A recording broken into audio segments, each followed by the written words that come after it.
طفل عنده حوالي 6 سنين او 6 ونص، يعني ما جابش ال7 سنين. انس من محافظة سوهاج، تحديدا من منطقة اسمها المحطة.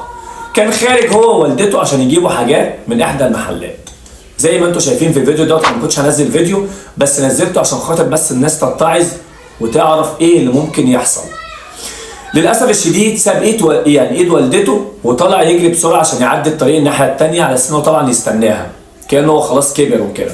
هي طبعا غصب عنها هو فلت من ايديها، وطبعا تعددت الاسباب والموت واحد، ربنا اراد يعني اللي حصل ده عشان طبعا يحصل لانس كده.